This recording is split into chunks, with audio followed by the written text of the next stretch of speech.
everybody.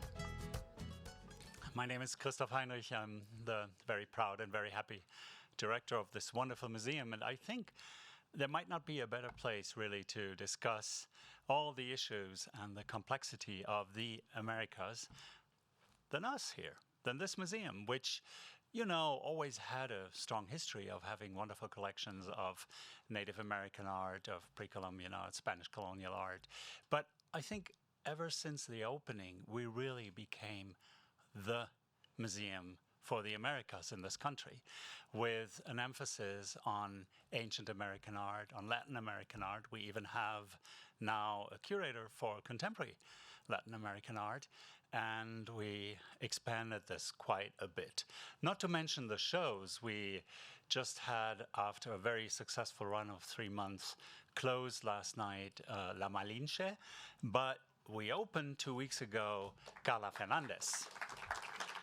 And the Carla Fernandez show and the Mexican Fashion Manifesto, I think is the subtitle, has always been on our mind and really became a very successful show with great reviews.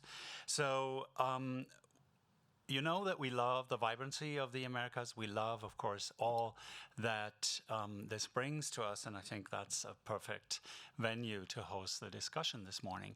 Maybe just a little pitch. This summer, we're going to have, for the very first time, a big show, 19 or 20 new commissioned works by artists from Mexico, Central and South America. Our new curator of Latin American art, contemporary Latin American art, Rafael, now I pass on the last name. Fonseca, thank you.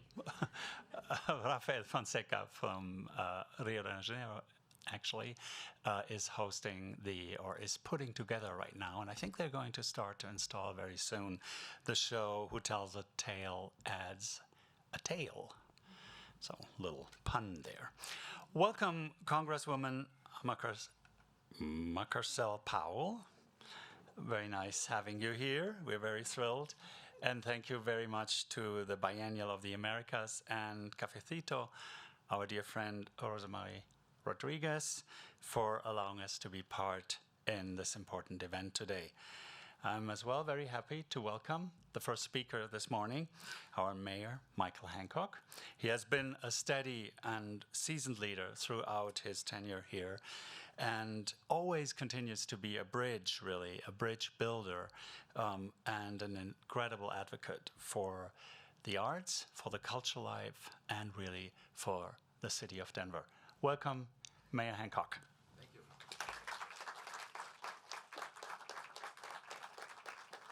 Kristoff, this podium was made for you, wasn't it? Good morning, everyone. Let me thank my good friend Kristoff for welcoming us again to this world-class facility. And if you haven't had a chance to walk around and to explore this museum, let me encourage you to do so, and certainly take a look at the new expansion of this museum, brought to you by some generous contributors, including the people of this great city. And this is the first project of our 2017 bond that is actually open and well, that's operating and welcoming people here. And I want to say this as we welcome Debbie Mucarsel-Powell to Denver. This museum, unlike other museums around this country, not only welcomes world-class exhibits. 𝘰𝘰𝘮𝘮𝘮𝘮. I learned to say that because of this museum. Listen, I didn't grow up in a neighborhood where we talked about 𝘰𝘰𝘮𝘮𝘮𝘮. But as I came here to open that night and to imagine that Denver was, I believe, its only North American stop, was a huge coup for us, and Kristoff has continued to make it happen. But the real power of what he does is really bring down the walls and to expose world-class opportunities, not just for the elite and the upper income echelons of the community, but to say we want children from the urban center of this city to be able to come here and to be exposed. So we've got fifth graders who grew up in the same neighborhood I grew up in, I went to 𝘰𝘰𝘮𝘮𝘮𝘮 exhibit. So that's because of Christoph, Heinrich, and his entire team. So I just want to give you a round of applause and thank you very much. Good to see my former council colleague and seatmate, the Honorable Rosemary Rodríguez here. Thank you for your continued leadership and partnership. And of course, we want to again welcome Debbie Mucarsel-Powell to Denver. I just want to say a couple things before we get started with this critical conversation. And I'm glad I could be here this morning. First of all, Debbie, you're visiting on a beautiful weekend. This weather has just been awesome. Sorry for the wind. If you hold on to your hair, it's going to be a great day for you. But I want to tell you, you're visiting a community that's filled with talent, with potential, and with determination. The past 2 years have been a test, not only for Denver, we know, but for the entire society that we all live in. It's been tremendous impact, but we have survived this health crisis, and now we're in full recovery mode here in Denver. We leveraged our federal rescue plan funds, and I want to thank the Biden administration and Congress for bringing those dollars directly, many of those dollars directly to cities, allowing us to disperse them quickly and equitably throughout our city to make sure we reach those who needed the dollars and the resources the most, particularly our under-resourced neighborhoods, and address safety and the care of all of our vulnerable residents. And I believe all of us here today agree that recovery and the equitable future can only be done in collaboration, and that's why we're here among individuals and among companies and organizations and across nations. And here in Denver, we aren't okay with our city's prosperity being reserved just for a select few. We're creating systems for an economy that works for everyone. Today, I will be announcing a new down payment assistance program for those who lived or are descendants of people who lived in redline communities. We're going to offer anywhere from $5,000 to $25,000 to help people close on their first home. Now, that wasn't supposed to be announced here, but when we talk equity, you got to talk about those things that matter. And that's what I think the Summit of the Americas is doing. Since its inaugural meeting in 1994, the Summit of the Americas has pushed for collaboration and partnership and building a sense of camaraderie among the nations in our hemisphere. And this is the spirit that we all need now to keep moving forward and solving the greatest challenges and that our societies face. And on that note, again, I want to congratulate the summit that they just held in Mexico. My chief of staff was there, along with other Denverites, and I got to tell you, they came back saying there were great synergies and there were great ties that we found from Denver in Mexico City, and it was just a phenomenal event. And that matters because as we get ready to do what's going to happen in Los Angeles, we want to once again demonstrate the importance of focusing on regionalism as a hemisphere, within the hemisphere, and not just within the continental United States of America. Denver wants to continue to play an integral role.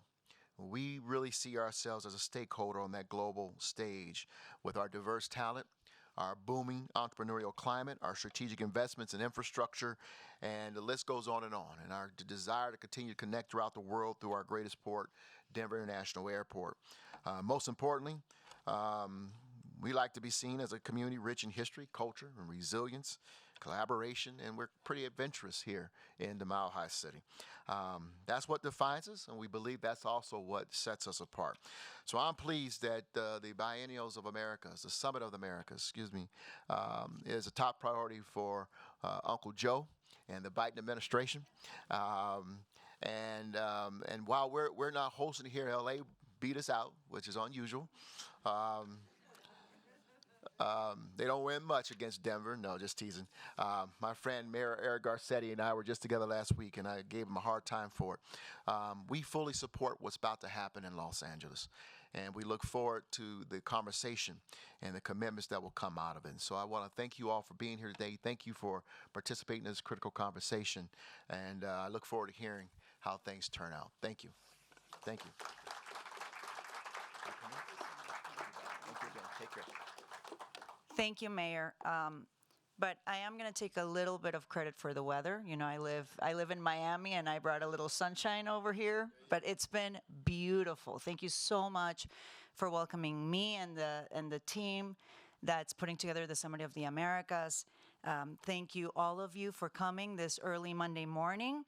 I have really felt, I've been to Colorado several times, and it's every time I come, the hospitality, the warmth that we are all welcomed with is truly remarkable. Thank you, Mayor, because it comes from the top down many times, right? So thank you so much.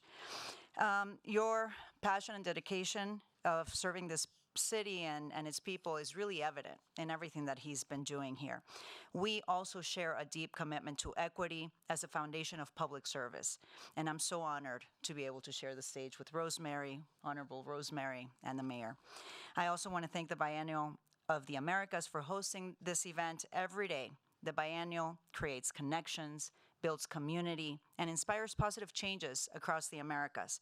I believe gatherings like the ones that we're having here today is really going to help us create a deeper understanding and appreciation for both our diversity and commonality. Together, we can create innovative solutions for our shared challenges and exciting opportunities for the future of our region. The United States shares deep historic and cultural ties with the nations of Latin America. This is especially true for Colorado, which has had Spanish-speaking communities for hundreds of years. But it's true throughout our great nation, where families, universities, cities, and businesses renew our connections and make a better future for our children and for our communities. I am honored to have been able to answer President's call to serve as the White House Special Advisor for the Summit of the Americas, the region's highest level multinational event, and as the first Ecuadorian-born immigrant to serve as a member of the U.S. House of Representatives. Thank you. The President's calling and the Summit's goals speak directly to me. The Summit of the Americas occurs just once every 3 to 4 years, and it convenes heads of state from all over Latin America and the Caribbean, along with leaders of the private sector and members of civil society. This year, the United States is going to host the 9th Summit. It's going to take place in Los Angeles between June 6th and June 10th, and it is President Biden's top priority event for the region. This is the first time that the United States is going to host the summit since 1994. The first summit actually took place in Miami. Through the summit process, our region's leaders create political commitments that will improve the lives of the people of our hemisphere. The summit provides opportunities for world leaders to consult with stakeholders from diverse backgrounds, including young entrepreneurs, representatives of civil society, business innovators, and community leaders such as yourselves. The summit's theme, Building a Sustainable, Resilient, and Equitable Future, is really a response to our region's most pressing issues, which include the COVID-19 pandemic and the cracks that it exposed to health, economic, educational, and social systems, threats to democracy and democratic institutions, the climate crisis, and a lack of equitable access to economic, social, and political opportunities. To respond to the moment's challenges, the summit will bring the region together to strengthen democratic governance, improve health and pandemic resilience, build a green and equitable future, facilitate clean energy transitions, and expand our region's digital transformation and access to innovative technologies. While we tackle these problems, we will also be thinking about how to facilitate safe and human migration, combat disinformation, and increase equity and inclusion within our societies. The first focus area, strengthening democratic governance, is vital to ensure our region's governments remain responsive to the needs of our people. Right now, we have heard from so many citizens across the region that are suffering under authoritarian regimes that limit their freedoms and infringe upon their human rights. We know that beyond dictatorships like the ones that we have seen in Cuba, in Venezuela, and now Nicaragua, democracy is fragile and it's under attack. The time to act to support our people against democratic backsliding is now. Believe me, I understand that no country is immune to the threats of its democracy, least of all right here, the United States. That is why the work that you do as Colorado's community leaders is so important. We need to come together and demonstrate that democracy can and will deliver for our people, and that participation in the civic process not only remains important, but it's essential to protecting our fundamental rights. The second focus area, improving health and pandemic resilience, will explore COVID-19's impacts so that together we can build on the lessons that we have learned to improve our response and resilience efforts. This pandemic represents one of the most difficult times in our collective history. In the Americas, more than 2.7 million men, women, and children have died. That represents more than 40% of the global death toll. Think about that for a second. The people of Colorado have suffered tremendously under the economic and social effects of the pandemic. The summit process aims to promote an inclusive regional economic recovery and ensure that the economic and health consequences of the next pandemic, hopefully we won't see a next pandemic, are less severe. The third focus area, facilitating clean energy transition, will promote regional economic prosperity by confronting the climate crisis. Our region is one of the most impacted by the climate crisis in the world, and Colorado is no stranger to its devastating effects. I offer my deepest condolences to those impacted by the wildfires that continue to ravage this state. I assure you, as host of the summit, we will encourage our region's governments to commit to investing in our collective future by developing sustainable and accessible clean energy infrastructure.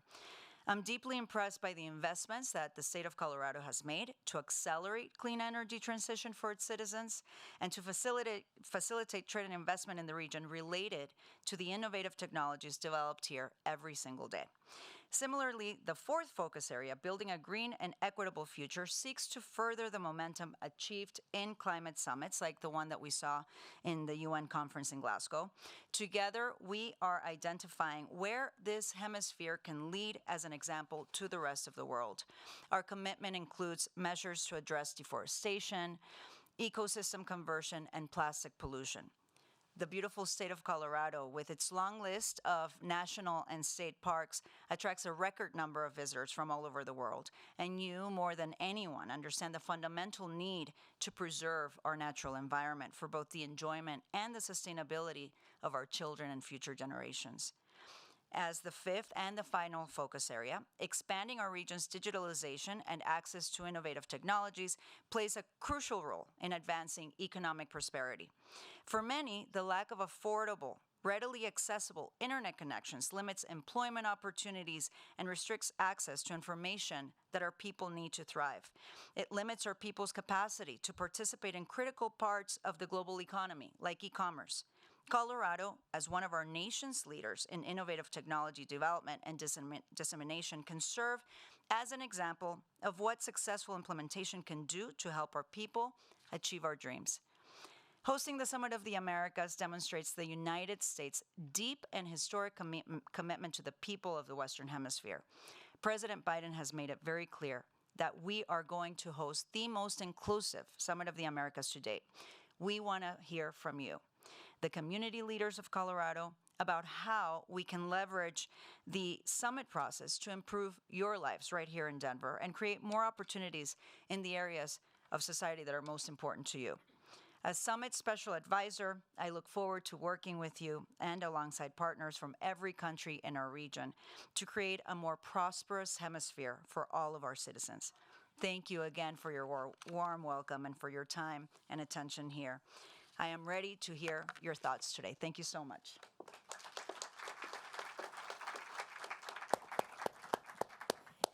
Thank you so much, Congresswoman Mucarsel-Powell, for bringing this opportunity to the people of Denver. You have an amazingly unique background for a member of our United States government. And I wonder, before we talk about the summit, if you might tell us a little bit about what brought you to government, to politics, to all of those things. So I was born in Ecuador originally, and I came to the United States when I was 14. My mother brought my sisters and I looking for opportunities she knew that she could not provide in Ecuador. And I was very fortunate to come at a time when immigrants were welcomed in this country. And I received so many great opportunities. I was able to go to a great college. I went to the Claremont College at Spitzer College with a scholarship. And there I really that was the foundation that was laid for me in building critical thinking skills, in understanding the most pressing challenges that this country faces, and also regionally. And I wanted to give back. I always knew that I wanted to do something to give back to the country that had given so much to me. So I actually pursued a career in nonprofit, worked in education. I became the associate dean for the College of Medicine at FIU, but I was always very active. I was a volunteer, I canvassed, I was involved in women's groups, and I actually wanted to support women to run for office. So I didn't realize that group actually was going to ask me to consider running for office. At that time, I had been married with kids. I am married. I have a great husband, by the way. He's wonderful. I wouldn't be able to do any of this without him. And I thought they were crazy because, I had my kids, I had my career. Why would I change and run? But when I saw what was happening after the 2016 election and everything, how the opportunities that had been given to me were being taken away for so many in the area where I live, in Miami and Southern Florida, I thought that I had to do that. I mean, it was a pull. It was really, it was a call. It was a call to do something for my community. And so I did. And after many no's, and I say this because I'm seeing a lot of young women in the audience, and I want you to think of my story as an opportunity that you can do anything that you set your mind to. I was told no so many times because I ran against a very popular incumbent, but I was elected in 2018. And I now realize what my calling is, and I am going to be dedicated to public service. I just know for the rest of my life. And so it was such an honor for President Biden to ask me to serve as a special advisor. And since, this region has been a priority for me, being from South America, I'm just so honored and grateful to be able to serve in this role. Well, we share in your community's pride and support for you. The role of special advisor clearly is one of great importance because we in the inland recognize the importance of trade and trade relationships. And I think of one of the guys who mapped our state used to drink coffee every morning. And where did he get coffee in Colorado in the pre-settlement days? Indian traders would bring it to his team. And until you think about those details, until we look at our history in the inland, we really do depend on important trade relationships because we didn't have access to ports, and of course now we do with the airport, but our history is totally based on that. My grandmother owned a little store in nowhere, 9 miles north of New Mexico, nowhere. Where did she get her goods? And so these relationships go much beyond trade to arts and culture, but really the foundation in our history has been trade. So what exactly will you be doing in preparation? You're meeting with us. Are you doing this around the country? And what are your exact duties? One of the priorities for everyone that's involved in the summit, for the president, for me, for the team, is to have as much input from young entrepreneurs, from the private sector, from, of course, government leaders all over the region, really to, as we're putting together the agenda for the summit. And, it's happening in 4 weeks, but we have a great team that's putting a lot of work together on making sure that we're incorporating the input that we're hearing. So yes, I'm traveling around the country. I want to make sure also that our immigrant communities understand the importance and the issues that we're dealing with. They have many of our diaspora communities have family members that still live in the region, and for them it's critical to understand how the United States is going to work, not for the region, but with the region. And I think that that's a very important distinction from this administration. Countries in the Caribbean and Central America and South America are our partners, and that's the way that we need to look at it. And when they're doing well, we are doing well. So I think that we have to make sure that we provide a roadmap for young entrepreneurs all over the Americas that can really look at ways where they can work together and deal with the challenges that we're facing, but at the same time bringing economic opportunities for themselves. I mean, there are 165 million young entrepreneurs entering the workforce in the region. Just imagine the opportunities for them. And I truly believe that if we deal with economic growth, with security, with strengthening democracy, those are issues that are all intertwined and are going to bring prosperity here in the United States. So I think it's important for everyone to understand how important the summit is, but also the implementation post-summit. I see. Well, thank you again for including Denver. I love Denver. And Don't tell the weather. other cities, but I'm just, you know. So many of us remained concerned about the impact of COVID, the economic and the social impact of the COVID-19 pandemic. Are there going to be conversations about how the summit might help us recover and increase prosperity for our? Oh, absolutely. I can tell you that when we talk everywhere, right, here in the United States and with government leaders in the region, COVID-19 is the top issue that we discuss because we saw the cracks that it showed. You know, we already had these cracks, as you are all very well aware, in our social, economic, education systems, in our public health infrastructure. But the COVID really unveiled and deepened and worsened those breaks that we had, those cracks that we have in these systems. So as we're talking to different governments, we're talking about all the lessons that we have learned. I'll give you a great example, Ecuador. They had, as COVID was hitting the country back in February, March of 2020, they had the highest rate of COVID infection and deaths. It was so terrible that bodies were left outside of their home. I mean, we have a former ambassador to Ecuador. Todd, thank you, Ambassador, for joining us here today. And I actually had a conversation with him when he was there and I was in Congress. But very quickly, Ecuador was able to work closely with regional and global partners, with the private sector, in rebuilding its public health system. And after the new President Guillermo Lasso, was elected, they were able to really raise the level of vaccinations in the country very, very quickly. And now 80% of the population in Ecuador they've been vaccinated twice. They're working on the booster shot, but they are now vaccinated. And they are a lesson, and they've been recognized by the World Health Organization. So those are the lessons that we're taking with us to see what is it that we need to do to increase vaccination rates in the country, in all the different countries. We're trying to target a 70% at least vaccination rate. We have already provided the United States 67 million vaccines that have been donated free of charge to the region.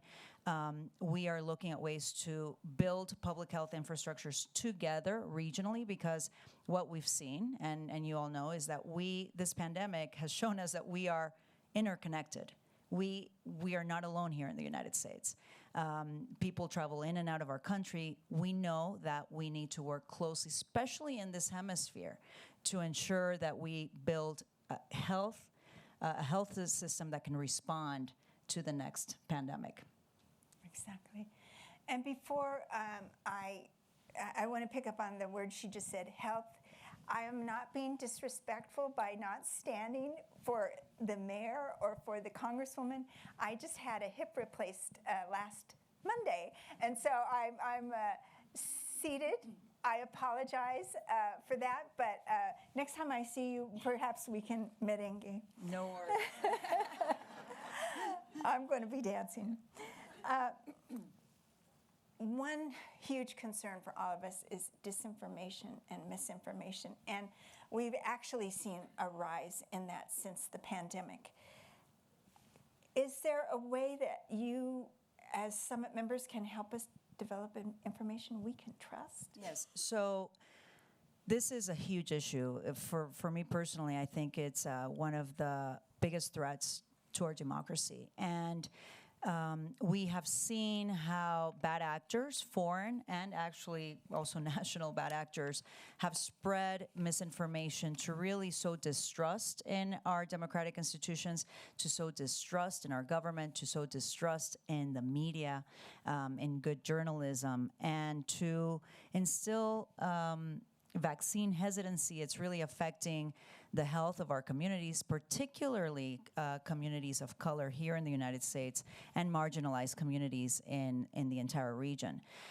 We have already, disinformation is going to be one of the issues that we're going to be discussing in the summit, and I've already had conversations with different groups that have been dealing with this, for years.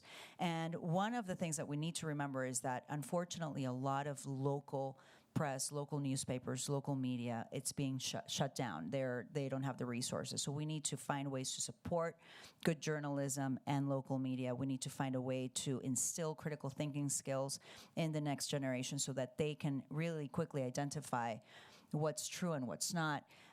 We need to work with governments to ensure transparency, tackle corruption, and there are different ideas that have come up, but the best way to battle misinformation is to be present in your communities, to be having conversations with family and friends, to make sure people check their local resources. But I'll give you an example. There was a study done by Global Americans, which is a group that works with the region, and it found that Russia has been investing an incredible amount of resources to sow the distrust in the institutions and spread misinformation.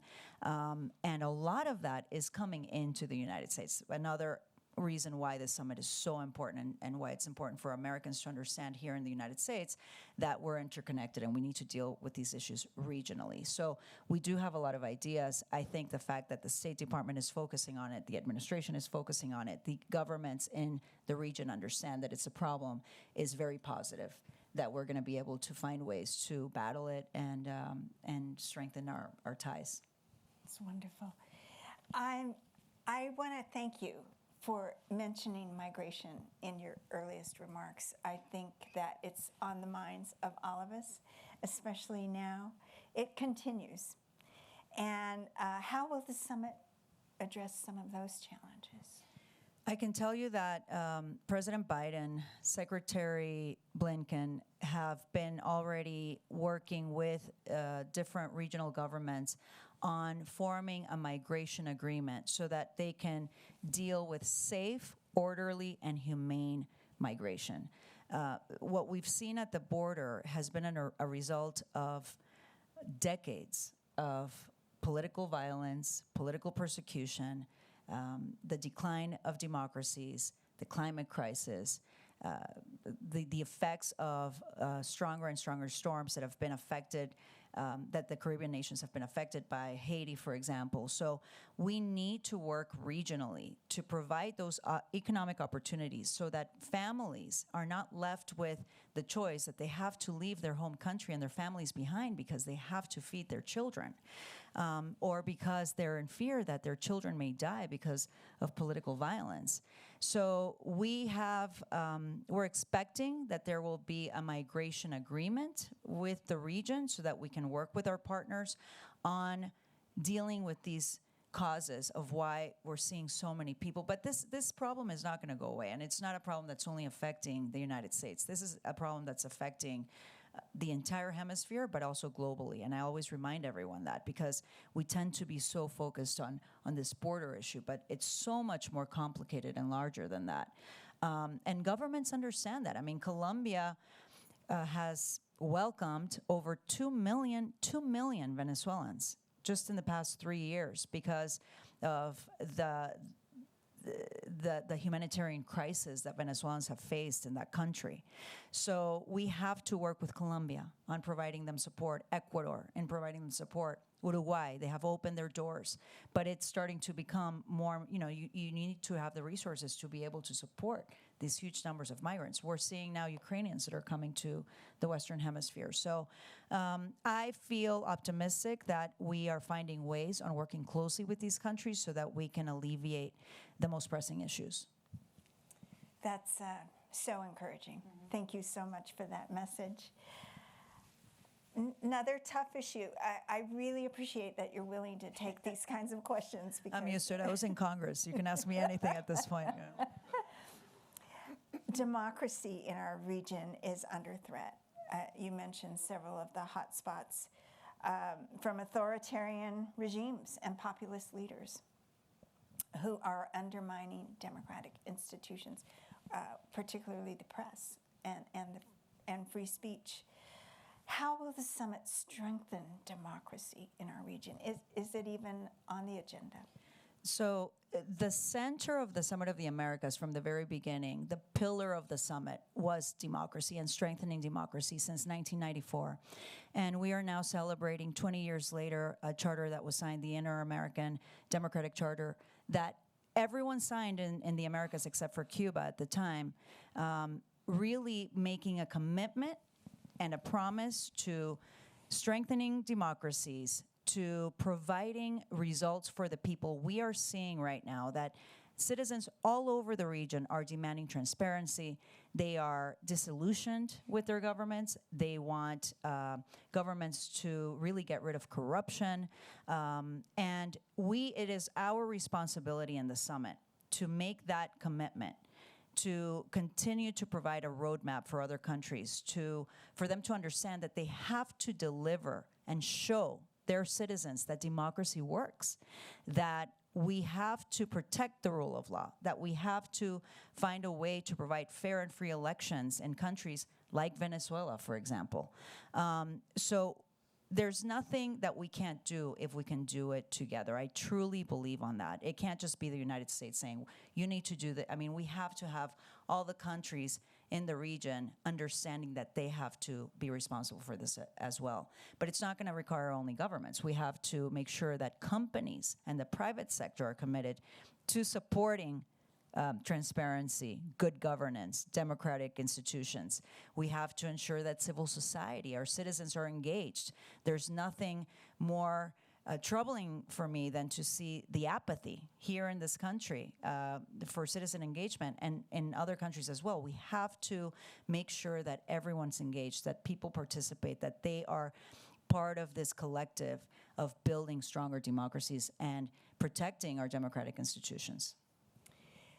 I know probably about 40, 50% of the people here, and I think you have willing partners in this room. And I wish I could tell you all of their individual stories, at least the people I know, the countries they represent, the work they do in our community here. I think you have some willing participants. So how can we get involved in this process? Well, thank you for that, Rosemary, and I thank every one of you for being here, because that's already showing me that you're very engaged and that you will do everything to ensure that we have a successful summit. There are different ways. We're going to have a lot of different online events that you can participate on. You are more than welcome to reach out to us and host events and conversations with Summit team members. Please follow us on Twitter. There's a hashtag Road to the Summit. We have a LinkedIn page that we're constantly posting on events that we're having, where you can actually enroll, and online events, because since we're having like different things in different places in the country. We're going to be in New York next week, Washington, D.C., Miami. So we need to hear from you. There are many ways. And also you can actually have watch parties during the summit. It's going to be online and live, streaming live, so people can actually also participate. And there's going to be a lot of opportunities after the summit for those of you that want to be closer to the implementation process. So many, many different ways. That's what we want. I would love to hear from you. Please reach out, and we will find ways to work closely together. Wonderful.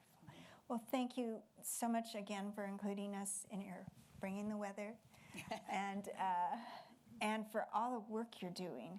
It's one thing to leave Congress and go home and have a garden and spend time with your neighbors, and another thing to just put all your effort into building democracy in our hemisphere. That's fabulous. So thank you so much.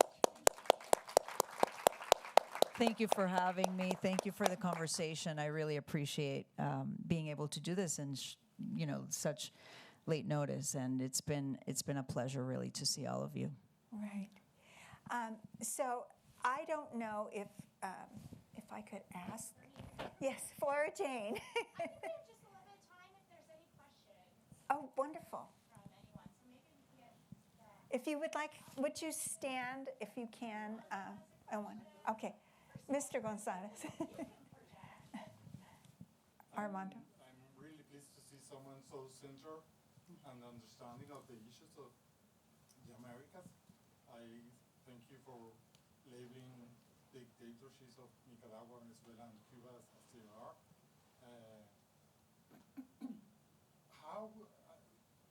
Short question, how will you overcome the lack of trust that summits have nowadays, especially among young people?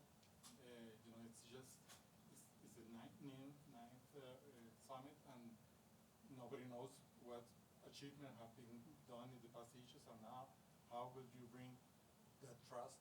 And people usually don't want to see the agenda, but the results and the compromise of the governments, which usually don't get anywhere. So with the thinking of the millennials, that instant gratification, they want to see what's the immediate action, because we've heard all this, we know all this, and you're going to take a nice picture of the president. Thank you for not inviting Maduro but it would be nice to start maybe by the end and getting to see a little of what is going to be signed as an agreement, instead of all the talk that we all know is going to happen. But we don't know if it's going to. We've been having a lot of conversation about that, and Senator Kristoff is also a special advisor to the summit, and him and I are very much aligned and speaking with the White House on the effective implementation plan. That it can't just be exactly what you said, a meeting where people come together and then we just discuss issues and nothing happens. We have to have certain goals and things that actionable items that we can implement in the next 12 to 24 months. And all the different groups that are involved feel the same way. There are some ideas on actually having follow-up summits or conferences or forums that are going to bring together the private sector, the young entrepreneurs to continue to implement the ideas that we're discussing.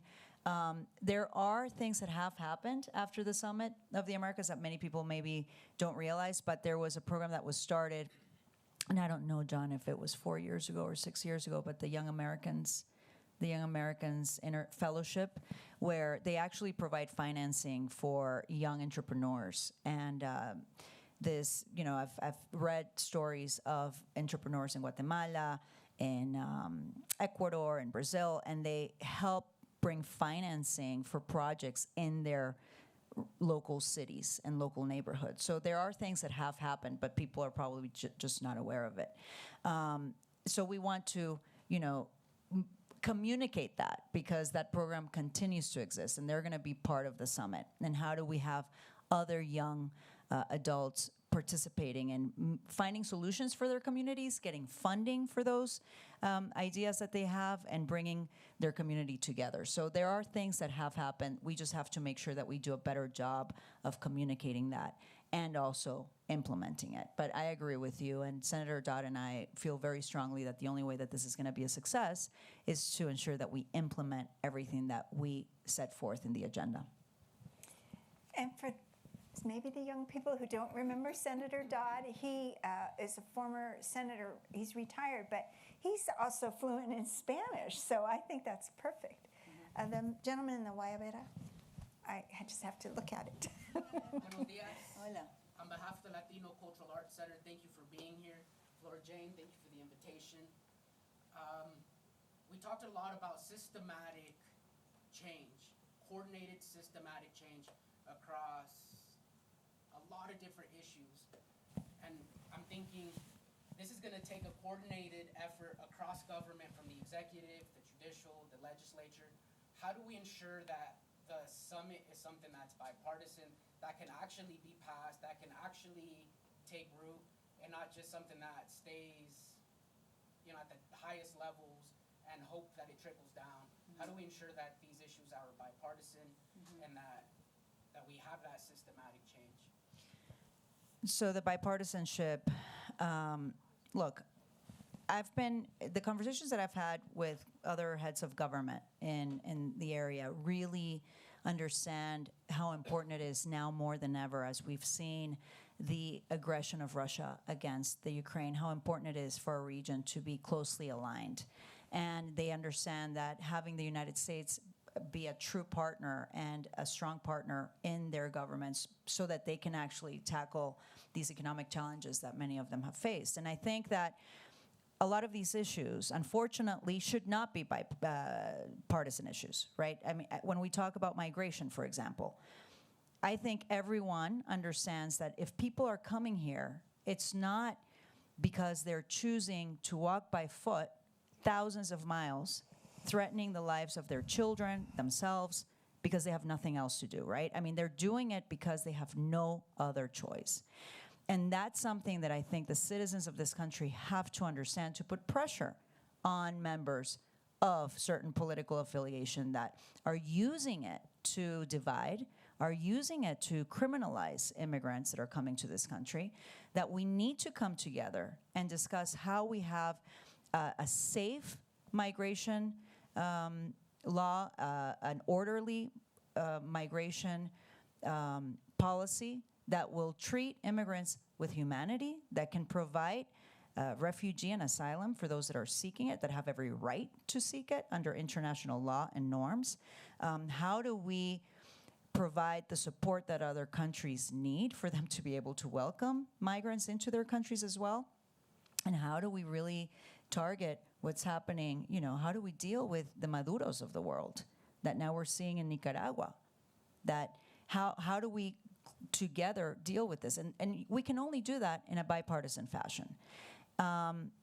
I know that the president is very committed on always having these discussions with members from the other party. And the chairman of the Foreign Affairs Committee in the Senate, Bob Menendez, has good relationships with Republican members of his committee. So it's going to take a lot of conversations. And we talk to Senator Menendez and his office and his staff all the time, because he does have those relationships so that we can bring members from the other party together. I don't make any promises. I mean, let's be real here. I mean, we've seen what's happened in this country. I think it's going to take the citizens to demand their representatives to work together on these issues. Madam. Yes. Maria Burnett, and I am an immigrant from Brazil. Amen. And I was very surprised because when I decided to move to USA, I respected the schema. I didn't cross the river and waiting for it. And what I am seeing in Europe, that is very close, no walls, some part have walls. But what I feel now is totally disorder, and everybody's coming. And I am a consul honoraire from Brazil here, and Colorado is not don't have a big concern about immigration from Brazil because the number is low. But Texas, having news, and in Brazil, the word is spread that they can come to USA because it's easy to come and be accepted, because the system is the way that they are cataloged. And I'm so sorry, my English is very bad. I love your accent. It's beautiful. And, you are nice. Thank you. And what happens is we have awards now that they can come to USA because with Biden, presidency, everybody's welcome and paid to it to be here. And I don't know if it's a good message that USA send to the world that orderly immigration is out. Yeah. So that's a perfect example of the rise of misinformation. I don't think President Biden has sent any message to any countries that everybody can come. I think that's wrong, and that's why I think misinformation is something that we need to deal with, because as people are getting the message, I'm not saying they're not, I'm just saying, where are they getting these messages from? And it is its intent is to create chaos, which we've seen.